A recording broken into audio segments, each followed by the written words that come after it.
today at Talladega Superspeedway in Alabama, and our first major crash of the race comes with less than 20 laps to go. There's one of the cars involved, Derry Cope. Now here is a real-time replay of the crash from inside Jeff Bodine's car.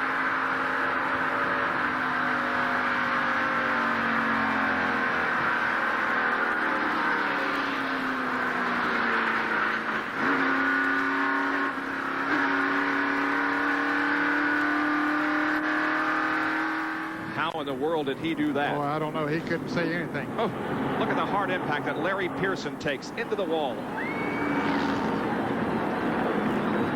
Cars of Pearson and Cope sliding down the banking. Now here's another angle.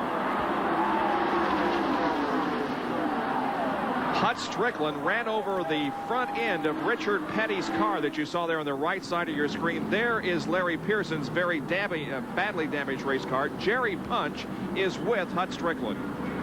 Well, Hut taking a deep breath. First of all, are you okay, Hut? Oh, yeah, I'm okay, Jerry. It's just a shame, you know, all the guys on the team and really done a super job all day to keep us up there. And, you know, just accidents do happen. And coming off turn 4 there, it looks like Mike Walter blew a tire or something. We got in the wall, and everybody jabbed on the brakes, and there just wasn't any place for me to go. And I slowed down, and somebody hit me in the back. But I'm okay, and, you know, just a shame what happened. Looked like your car went right over Richard Petty's car. I mean, did you see Petty come by?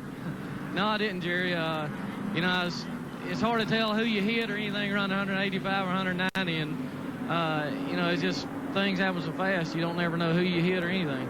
Hut Strickland out of it. Larry Pearson took a heavy lick down there, but the good news, he did walk to the infield ambulance to be taken to the care center. We'll try to get a comment from Larry in just a few moments. Bob? All right, thank you, Jerry, and we're glad to see Hut is okay. So the spectators once again sit down in their chairs, ready now for the finish of this race. The top 15, Shepherd, Allison, Labonte, Mark Martin, and Bill Elliott. 6 through 10, Gant, Neil Bonnet, Dale Earnhardt, Ken Schrader, and Darrell Waltrip.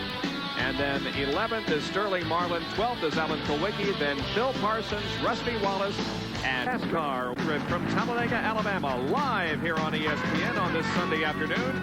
And we are near the end of this race, and another race updates the crew chief on the Davey Allison car.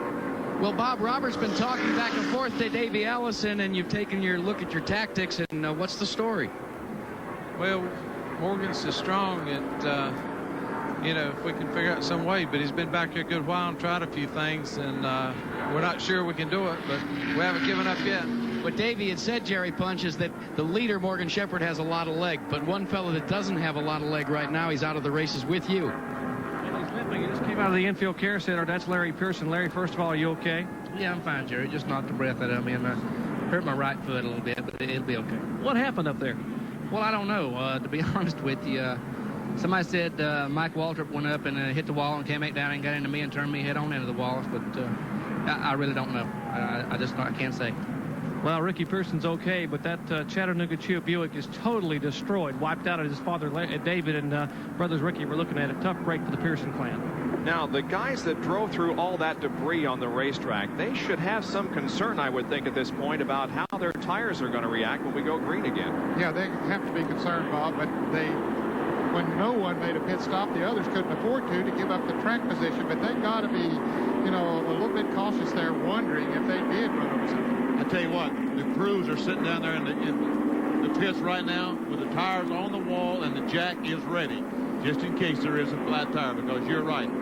Very, very difficult to run through around the racetrack and not have a flat tire. Morgan Shepherd leads this race in a Pontiac. Richard Petty, the last to win in a Pontiac here, May of 1983. The pace car comes off the track, and on lap number 176, they will get the green flag for the final 12 laps of racing.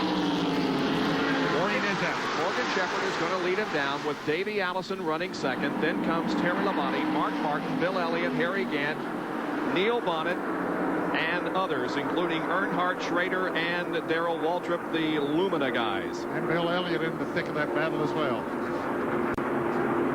Is anybody going to be able to catch Morgan Shepherd, who has been very strong all race long? Good qualifying effort. Started 6th.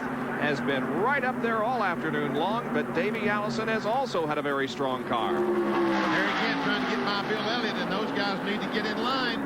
they're in jeopardy of getting left if they don't get back in line. They did get back in line. Well, these 4 cars are in line up front. That's Morgan Shepherd, Davey Allison, Terry Labonte. Looks like Harry Earnhardt. They're running through some oil dry up there in the 4th turn. That's the reason you saw a little bit of a cloud of dust picked up by the cars as they passed through that crash scene. Davey Allison now right on the rear spoiler of Morgan Shepherd's car. You know, way back in this race, when Morgan was leading, he thought he had a flat tire, made an unscheduled pit stop, got a lap down, but he got it back. But he thought he had a flat tire, and we speculated, and we think that if it was the case that it had lift on the car, maybe Davey Allison's going to try that trick again. Well, there are about 20 drivers right now who are trying to decide where they're going to be and where they want to be as we approach the end of this race. We sampled their opinion earlier in the weekend. Number 1, hard to pass, and I've always had pretty much always had a philosophy that better for the guy behind me to wonder what I'm going to do than me be back there wondering what he's going to do. No doubt leading. I mean, boy, it's sure hard to pass. I mean, if I'm not leading, then I have nothing to lose by going for it. But you know, by pulling out and trying to pass. I want to be leading. Yeah, definitely want to be leading. That's the place to be. Here, you know, you used to want to be in second and pull out and slingshot by on the last lap. That was, you could almost count on that happening. Now I'm not so sure that's the place to be. Leading may be the best place. I want to be in front. I don't know where I want to be until maybe, I might can tell you 5 laps to go. How about calling in, I'll tell you.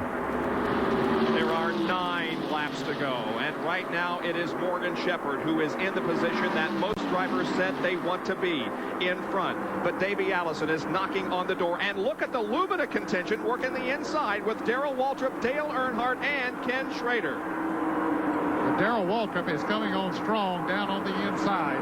He has had help from the other Lumina Chevrolets of Dale Earnhardt and Ken Schrader, but by golly, he passed Bill Elliott and several other cars and just caught that lead pack. It's time to pick the winners. Benny. Oh, I got to go with Davey Allison. He's been strong all day. Ned? Well, I'm going to go out on the limb and pick Morgan Shepherd. I'm going to say that Morgan Shepherd is going to win it also. Jack and Road in the pit area, who do you think?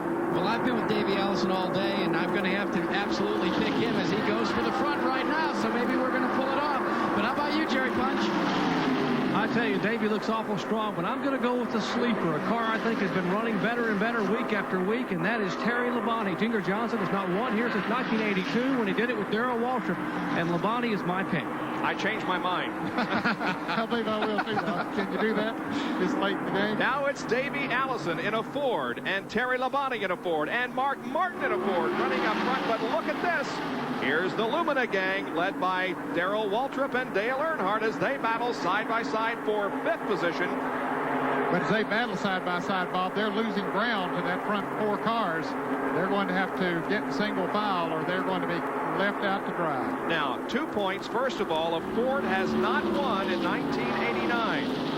The last time that the Ford went winless through the first 8 races of a season was back in 1983. And there are Fords up front right now. The first 3 are Fords. But look at this action behind the leaders as Harry Gant and Dale Earnhardt and Darrell Waltrip and Ken Schrader are side by side going for the positions.